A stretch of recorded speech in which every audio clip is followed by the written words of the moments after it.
வணக்கம். செல்வகுமாரின் அதிகாலை வானிலை ஆய்வறிக்கை. அதிகாரப்பூர்வ வானிலை அறிக்கைக்கு இந்திய வானிலை ஆராய்ச்சித்துறை அறிக்கையை பார்க்கவும். 2025 பிப்ரவரி 6 வியாழக்கிழமை அதிகாலை நிலவர வானிலை பதிவு. தாழ் சுழற்சி ஏதுமில்லை. சுமத்ரா தீவு தாண்டி சிங்கப்பூர் மற்றும் இந்தோனேஷியா, சுமத்ரா தீவு மற்றும் அதனை ஒட்டியுள்ள பகுதிகளில் மட்டும் காற்று சுழற்சி. தென் அரைக்கோளத்தில் வலுவான இரண்டு புயல்கள் வட அரைக்கோள குளிரலையை தென்னரைக்கோளம் நோக்கி வலுவாக ஈர்க்கிறது. ஆந்திர பிரதேசம் ஒடிசா கரையை ஒட்டி உயரழுத்தம். இந்த உயரழுத்தத்திலிருந்து காற்று தமிழ்நாட்டில் கரையேற்றுகிறது. அதாவது வளிமண்டலத்திலிருந்து தரையில் இறக்குகிறது எனலாம். இதன் காரணமாக பனிப்பொழிவு மட்டுமே. இந்த பனிப்பொழிவு தொடர்ந்து எல்லா நாளும் இருக்கும். அதாவது குறைந்தபட்ச வெப்பநிலை மிகவும் குறைந்தும் அதிகபட்ச வெப்பநிலை மிகவும் அதிகரித்து காணப்படும். இதுதான் பகலிலே கடும் வெயில், இரவிலே கடுங்குளிர். தமிழ்நாட்டில் இன்றைக்கு கடலோர மாவட்டங்கள் குளிர் வானிலையும், உள் மாவட்டங்களில் பனிப்பொழிவு, மூடுபனி, குளிர் குறைந்த வானிலையும் நீடிக்கிறது. கடலோரத்தில் கிழக்கு காற்று சற்று குளிர் அலையை கொடுத்து குளிரை கொடுக்கிறது பனிப்பொழிவுடன். ஆனால் மூடுபனி என்பது தீவிரம் இல்லாமல் குளிர்பனி 5-6 தேதிகளிலே நாம் எதிர்பார்த்த அந்த கிழக்கு காற்று, லேசான காற்று, அதாவது வடகிழக்கு திசையிலிருந்து மியான்மர் பகுதியிலிருந்து வரக்கூடிய குளிர்காற்று, அதாவது காற்று இல்லாமல் இருந்தால் மூடுபனி, காற்று வந்தால் குளிர். அதாவது காற்றோட அளவை பொறுத்து குளிரின் தன்மை வேறுபடும். இதன் காரணமாக லேசாக நுழையும் காற்று குளிரை கொடுக்கிறது.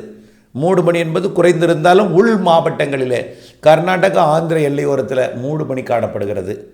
தமிழ்நாட்டை பொறுத்த வரைக்கும் இந்த குளிர் வானிலை தான் இரவு நேரத்தில். பகல் நேரத்தில் அப்படியே தலைகீழாக வெயில் என்பதை நீங்கள் நினைவில் கொள்ள வேண்டும். ஆக அறுவடைக்கு எந்த அச்சுறுத்தலும் இல்லை.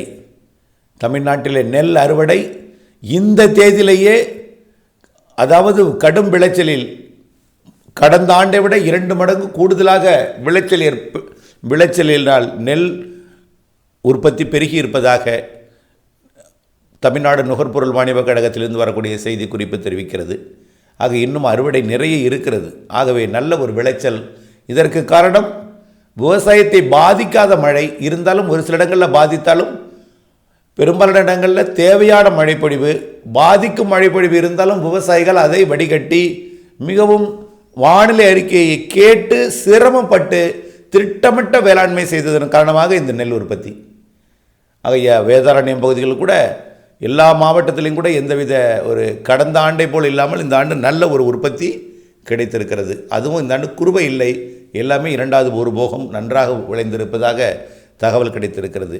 இந்த நிலையில் அறுவடையை பாதிக்கும் அளவிற்கு மழை வாய்ப்பு இல்லை. வரக்கூடிய 12, 13, 14 நாம் எதிர்பார்த்த அந்த தூறல் நனைக்கும் மழைப்பொழிவு கூட மிரட்டி விட்டு சென்றுவிடும். தென் மாவட்டங்களுக்கு கூட மிரட்டல் தான். இலங்கைக்கு வேணா தூறலாம், நினைக்கலாம். ஆனால் தமிழ்நாட்டை பொறுத்த வரைக்கும் எதிர்பார்க்கக்கூடிய அந்த 12ஆம் தேதி, 13, 14, 15 கூட மிரட்டல் வானிலை தான். ஆக அதுலேயும் மழை இல்லை.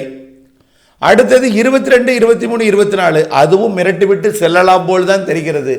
காரணம் என்னன்னா, தற்பொழுது 2 புயல்கள் தென்னரை கோளத்தில் நிலநடுக்கோட்டுக்கு ஒட்டி, அதாவது இப்போ சுமத்ரா, ஆஸ்திரேலியா இடைப்பட்ட பகுதியில் நீடித்து கொண்டிருக்கு.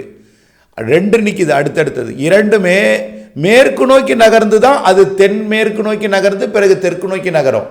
ஆகவே நம்முடைய நிலநடுக்கோட்டு பகுதியை விட்டு விலகி செல்வதற்கு இன்னும் ஒரு 10 நாள் பிடிக்கும். முற்றிலுமாக செயலிழப்பதற்கு 10 நாள் பிடிக்கும். இந்த 10 நாள் வரைக்குமே இந்த வடதுருவ குளிரலையை தமிழ்நாடு ஊடாக தென்னரைக்கோளம் நோக்கி, தமிழ்நாடு ஊடாக மட்டும் இல்லை, வங்கக்கடல், அரபிக்கடல், தமிழ்நாடு உட்பட இந்தியன் தீபகற்பம் வழியாக தென்னரைக்கோளம் நோக்கி இந்த குளிர்காற்றை ஈர்க்கிற காரணத்தினாலே தாழ்வு சுழற்சி வருவதோ கிழக்கு காற்று வருவதோ சாதகம் இல்லாமல் இருக்கிறது. ஆகவே தொடர்ந்து அது நசுக்கப்பட்டு அந்த காற்று சுழற்சிகள் முன்னேற விடாமல் அந்த 2 வேறு வலுவான புயல்கள் சுமார் 150 கிலோமீட்டருக்கு மேலே, ஆனால் எந்த பெரிய தீவையும் தாக்கலை, ஆனால் சிறு சிறு தீவுகளை தாக்குகிறது. ஆனால் அதில் பெரிதாக மக்கள் வசிக்கவில்லை. ஆனால் அதாவது அவருடைய கஷ்டம் அறிவிக்க முடியாத தீவு பகுதியெல்லாம் இருக்கிறது. ஆகவே எல்லாமே அதாவது இங்கிலாண்டோட கட்டுப்பாட்டில் இருக்கக்கூடியது. அந்த நாடு அந்த தீவுகளெல்லாம் கொஞ்சம் தாக்குகிறது. ஆனால் மொரீஷியஸுக்கோ ரீயூனியனுக்கோ பாதிப்பு இல்லாமல் போகிறது. ஆனால் இந்த காற்று சுழற்சி, அதாவது சுமத்ரா தீவிலிருந்து வரக்கூடிய காற்று சுழற்சியை முன்னேற விடாமல் தடுக்கிறது, நிலநடுக்கோட்டு பகுதியிலே செயலிழக்க செய்கிறது. இருந்தாலும் 22ஆம் தேதி 22, 23, 24 வருவது கொஞ்சம் முன்னேறி மிரட்டும் வானிலையை மட்டும் கொடுக்கும், மழைக்கு வாய்ப்பில்லை. அப்படி தான் தெரிகிறது. 22, 12, 13 மிரட்டு வானிலை தான், மழை வாய்ப்பில்லை. அடுத்து 22, 23, 24 அது நனைக்கும் மழையோ லேசான மழை பொழிவதாக கொடுக்கும். அதுவும் மிரட்டு வானிலையாக நிறைவடைந்து விடும் என்று எதிர்பார்க்கப்படுகிறது. அடுத்த மழை மார்ச் 2, 3, 4 2, 3, 4 அடுத்த காற்று சுழற்சி கொஞ்சம் ஏறி வரும் என்று எதிர்பார்க்கப்படுகிறது. அப்பொழுது இந்த நிகழ்வுகள் இருக்காது. அப்படியே இருந்தாலும் நிலநடுக்கோட்டை ஒட்டி சாதக அமைப்பை ஏற்படுத்தலாம், அல்லது ஒரு பெரிய அளவிலே தீவிரம் இல்லாமல் இப்போ இருக்கக்கூடிய பெரும் புயல் போல் இல்லாமல் சாதாரண ஒரு நிகழ்வாக இருக்கலாம் என்று எதிர்பார்க்கப்படுகிறது. இருந்தாலும் அந்த காற்று சுழற்சி மார்ச் 2, 3 முதல் வாரத்தில் ஒரு மழை தெரிகிறது. 2வது 3வது வாரத்திலையும் மழை வாய்ப்பு இருக்குது. ஆனால் மார்ச் 21க்கு பிறகுதான் உறுதியான மழைப்பொழிவுகள் இருக்கிறது. சூரியனின் குத்துக்கத்தின் நிலநடுக்கோட்டுக்கு வந்த பிறகு, முற்றிலுமாக வெயில் உயர்ந்த பிறகு, வளிமண்டல இடையூறு என்பது, அதாவது தென்னரைக்கோளம் வெப்பமடைந்திருக்கிற காரணத்தினாலே புயல்கள் அங்கே உருவாகி, நிகழ்வுகள் அங்கே உருவாகி குளிர்காற்றை ஈர்க்கிறது. அதே நிலநடுக்கோட்டில் உருவாகி குளிர்காற்றை ஈர்த்தாலும் அடுத்தடுத்த நிகழ்வுகள் முன்னேறி வருவதற்கு சாதக அமைப்பை மார்ச் இறுதியிலிருந்து ஏப்ரல் மேல ஏற்படுத்தும் என்று எதிர்பார்க்கப்படுகிறது. இப்போவே உங்களுக்கு தெரியும், தென்னரை குளத்தில் அடுத்தடுத்து 2 புயல்கள், இன்னும் எண்ணற்ற காற்று சுழற்சிகள் மடகாஸ்கரில், ஆப்பிரிக்காவில் என்று ஏகப்பட்ட நிகழ்வுகள் தென்னரை குளத்தில் இருக்கிறது. நிலநடுக்கோட்டு, அதாவது இந்திய பெருங்கடல்ல, இது தெற்கு இந்திய பெருங்கடல், வடக்கு இந்திய பெருங்கடல் ஆகிய நம்முடைய நிலநடுக்கோட்டுக்கும் வங்கக்கடலுக்கும் அரபிக்கடலுக்கும் கண்டிப்பாக கோடை, தென்மேற்கு வடகிழக்கு பருவமழை காலத்தில் தீவிரமான ஒரு மழைப்பொழிவை கொடுக்கக்கூடிய வலுவான நிகழ்வுகளுக்கு தான் சாதகமாக இருக்கிற காரணத்தினாலே கண்டிப்பாக மார்ச் 21க்கு பிறகு முற்றிலுமாக படிப்படியாக மாறும். ஆனால் வெயில் இருக்கும், வெயில் இல்லாமல் போய்விடாது.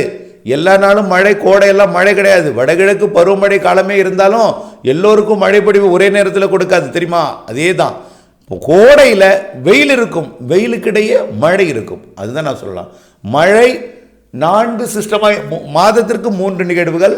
அந்த 3 நிகழ்வுகள் 2 சாதாரண காற்று சுழற்சி, மழை லேசான மழைப்பொழிவை கொடுக்கக்கூடிய காற்று சுழற்சி.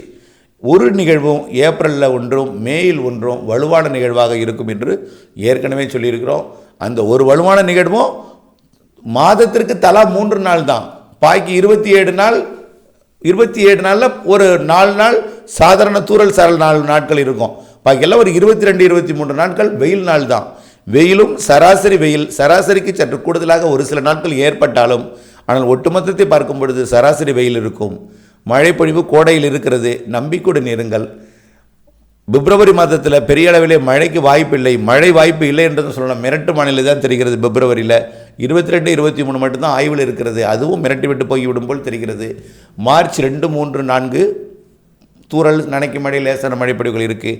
மார்ச் 15க்கு பிறகு நிச்சயமாக எல்லா வானிலையும் வளிமண்டலம் மாறி அமையும். மழைக்கு சாதகம் இருக்குது, வெயிலுக்கிடையே மழை இருக்கும். மழை இந்த ஆண்டு கோடை மற்றும் தென்மேற்கு வடகிழக்கு பருவமழை காலத்தில் சிறப்பாக இருக்கிறது. அதை சேமித்து பயன்படுத்த மழைநீர் சேகரிப்பு அமைப்பை தயவுசெய்து 10% இடத்தில் அமைத்துக் கொள்ளுங்கள். எதிர்காலத்தில் அது உங்களுக்கு மிகவும் பயனுள்ள வகையில் கை கொடுக்கும். இணைந்த இருங்கள் அப்டேட்ஸுடன். நன்றி.